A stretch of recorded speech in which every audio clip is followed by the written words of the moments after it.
Bonjour à tous, j'espère que vous vous portez bien et que ce début de déconfinement a permis de lâcher un peu de pression. Alors aujourd'hui, je vous propose comme toujours de parler de géomancie. Nous allons voir comment il est possible de répondre à une question qui parfois nous taraude tous, dans la mesure où il y a toujours dans les périodes de nos vies stratégiques des moments où on se pose cette question, dois-je partir? Alors la géomancie répond bien entendu facilement à cette question quand on est bien entraîné et qu'on a dans un premier temps pris la mesure des significations primaires des figures de géomancie qui sont des tétragrammes bien entendu. Et si vous suivez les actualités de ces géomancies, vous êtes un petit peu rompu à la forme symbolique, mais aussi à la signification des figures de géomancie. Alors, je vous propose maintenant de reprendre et de vous aider à reprendre les choses là où vous avez peut-être arrêté d'y réfléchir, puisque pendant ce confinement, nous avons été un peu obligés de retourner à l'intérieur de nos projets essentiels, c'est-à-dire de faire ce retour essentiel en soi, qu'on peut assimiler à un retournement. J'espère qu'il aura été positif dans la mesure où vous aurez extrait de cette période un nouveau projet de vie. Et j'aime rappeler cette phrase magnifique de Paul Coelho: quand tu veux vraiment quelque chose, tout l'univers conspire à faire en sorte que tu parviennes à l'obtenir.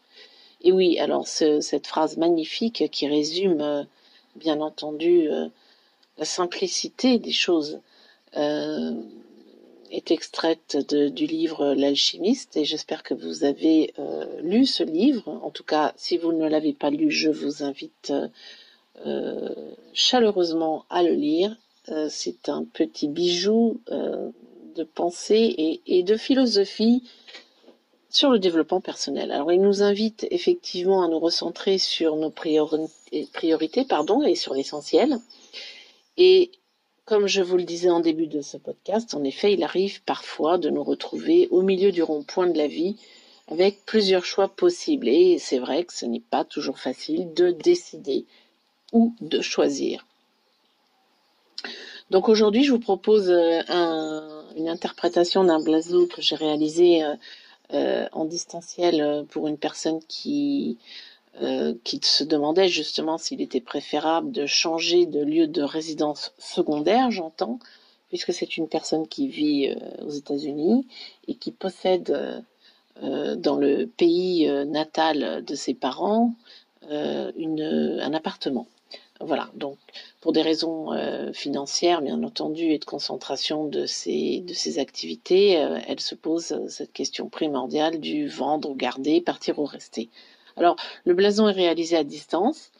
Je rappelle ici que les consultations pour recevoir l'oracle de la géomancie à distance se déroulent exactement de la même manière en ce qui concerne le rituel.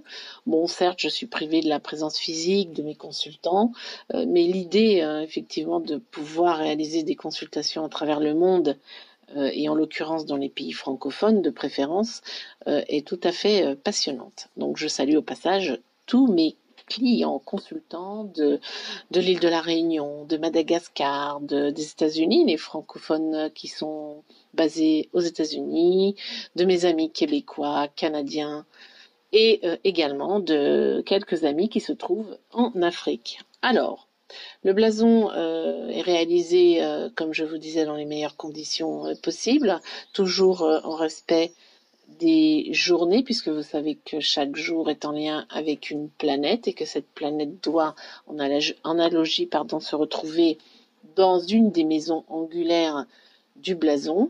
Donc, à partir du moment où cela est réalisé, on peut dire que la géomancie répond.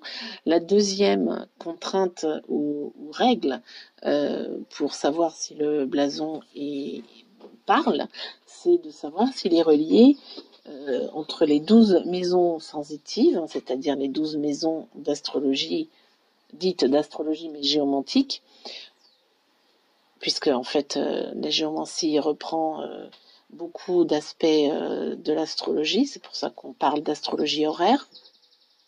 Donc une fois que le ciel du macrocosme, c'est-à-dire le tribunal, est relié au ciel du consultant, c'est-à-dire les 12 maisons, par la voie du point, alors on peut dire que l'oracle répond.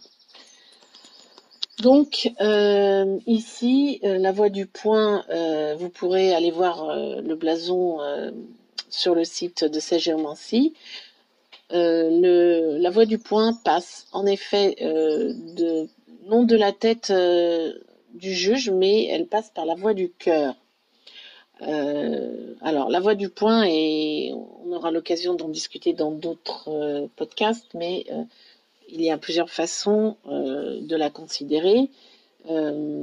Mais effectivement, ici, moi, je la considère à partir du deuxième étage de la figure de géomancie qui correspond à la voie du cœur. Donc, elle part du juge et elle finit dans la maison 3, qui est la maison des familiers, la maison des gens que l'on côtoie régulièrement, du frère, de la sœur. Et donc, elle finit sur la figure de la joie, c'est-à-dire la providence. Voilà déjà un premier indice positif sur le sujet de la question, bien entendu. Donc, la voie du point passe par plusieurs maisons. Elle s'arrête en maison 10, elle s'arrête en maison 8, mais elle passe par la maison 7 pour finir en maison 3. Alors, qu'est-ce que ça veut dire? Ça veut dire plein de choses. En l'occurrence que la résolution du problème, puisqu'il s'agit ici d'identifier l'origine, et quand on a l'origine du problème, bien c'est par là qu'il faut dénouer les choses, marque plusieurs catégories de domaines existentiels qui sont ici impliqués dans la résolution de cette affaire. Alors la providence, puisque Laetitia est la figure de géomancie par essence liée à la providence, apporte ici l'inspiration dans tous les moyens d'expression écrits et verbaux, puisqu'elle se situe en maison 3, qui est aussi la maison des écrits courts. Donc la consultante exprime des idées chaleureuses, bienveillantes et justes. L'audience de ses familiers lui est acquise et elle bénéficie non seulement des appuis généreux et sans réserve de leur part, mais aussi elle bénéficie de l'appui de ses amis de soutien, qui sont pour elle de très bons conseillers, étant donné que nous avons la figure Albus en maison 10. Donc ma consultante est très bien entourée. Elle a son pilier notamment des soutiens, pilier social, qui est avec des figures favorables, positives. Donc c'est un pilier qui est extrêmement bien auguré ici. Donc tout va bien sur le lien amical. La figure d'acquisition, néanmoins, qui se situe en maison 10 et qui est par définition aussi la maison des honneurs, mais aussi la maison des liens maternels, donc qui sont beaucoup liés à l'affect, liés à la mère, et aux ancêtres féminins. Ici, la figure acquisition indique que c'est une maison où on a beaucoup d'affect liés à la mère. Toujours dans le sujet de la question, attention, puisqu'ici il s'agit de répondre à une question, on n'est pas sur un thème général. Donc c'est par rapport à cette histoire de résidence secondaire qu'elle a achetée dans le lieu de naissance de sa mère, eh bien, cette figure se comprend tout à fait.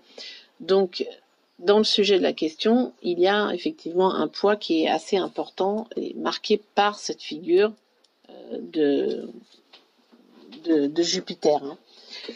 Donc, sa valeur et sa dignité sont reconnues. Elle porte le drapeau de cette distinction et elle est à l'appui des grands, effectivement.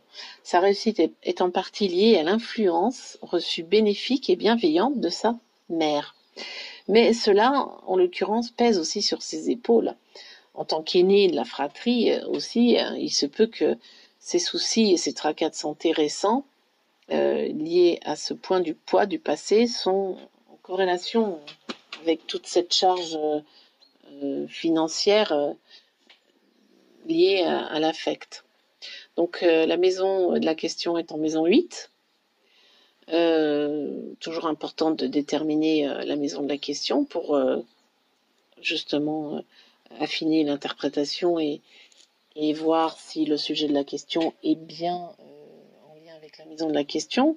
Ici, c'est effectivement la maison de la mort, mais par extension aussi, elle renseigne sur les transformations de la vie, sur les héritages.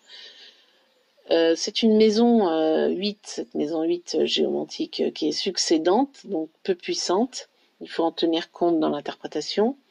Ici, elle accueille une figure de Saturne, qui est une figure Tristétia, donc qui indique toutes ces questions d'héritage, ces questions de poids du passé, sont lourds à gérer pour elle. Donc on peut en quelque sorte en dire qu'elle est en proie à ses craintes et obligations qui pèsent sur ses épaules par rapport à la possession et à l'entretien de cet appartement, qui est loin, loin pour elle.